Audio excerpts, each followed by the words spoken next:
got soul. All singing low while I pop a bottle off of your chain swinging, clang clang, and it costs a lot. Bitch, I'm always at the guala, yeah, and you are not badass beat. Keep on going to you. Halo, perkenalkan, nama aku Ulan Nurul Arifani dari Prodi Sejarah Peradaban Islam Fakultas Usuluddin Adab dan Humaniora Universitas Islam Negeri Salatiga. Di sini aku akan memenuhi tugas dari mata kuliah Sejarah Peradaban Islam Klasik yang diampu oleh Bapak Hasan Maftuh. Di sini aku akan menjelaskan makalah yang berjudul Perkembangan Peradaban Islam di Andalusia dan Afrika Utara. Makalah ini membahas perkembangan peradaban Islam di Andalusia Spanyol dan Afrika Utara pada masa Islam Klasik, yang menjadi salah satu periode kejayaan Islam dalam sejarah dunia.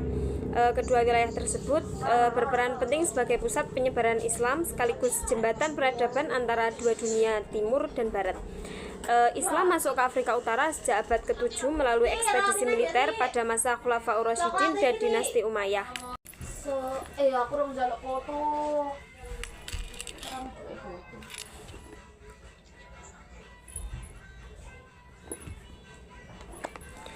Di sini aku akan menjelaskan makalah dengan judul Perkembangan Peradaban Islam di Andalusia dan Afrika Utara.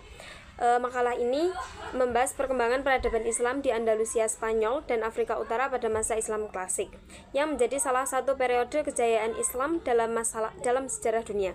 Kedua wilayah tersebut berperan penting sebagai pusat penyebaran Islam sekaligus jembatan peradaban antara dunia timur dan barat.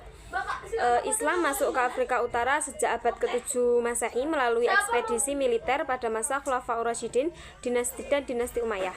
Tokoh penting seperti Uqbah bin Nafi mendirikan kota Kairoun yang menjadi pusat dakwah, pemerintahan dan keilmuan Islam. Dari Afrika Utara, Islam menyebar ke Andalusia pada tahun 711 Masehi. Melalui penaklukan yang dipimpin oleh Torik bin Ziyad dan Musa bin Nusair, yang berhasil mengalahkan penguasa Visigot dan menguasai kota-kota penting di Spanyol.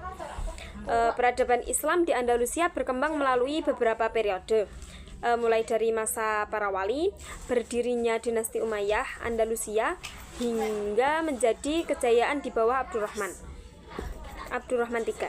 Andalusia mencapai puncak kemajuan dalam bidang politik, ekonomi, ilmu pengetahuan, dan kebudayaan, sebelum akhirnya mengalami kemunduran akibat perpecahan internal dan jatuhnya Granada pada tahun 1492 Masehi. Sementara itu, Afrika Utara berkembang sebagai wilayah strategis kekuasaan Islam dalam karakteristik utama berupa penggunaan bahasa Arab sebagai bahasa resmi, sistem pemerintahan yang teratur, toleransi beragama, serta keadilan sosial.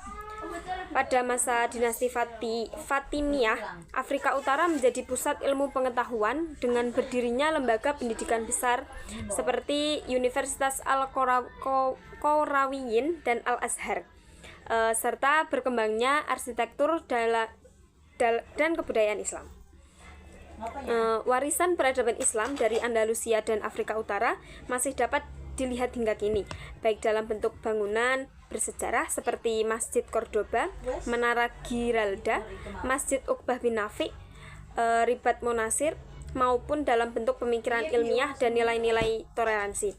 Tokoh-tokoh ilmuwan Andalusia seperti Ibnu Rushd dan Al-Zahrawi memberikan kontribusi besar bagi perkembangan ilmu pengetahuan di dunia barat.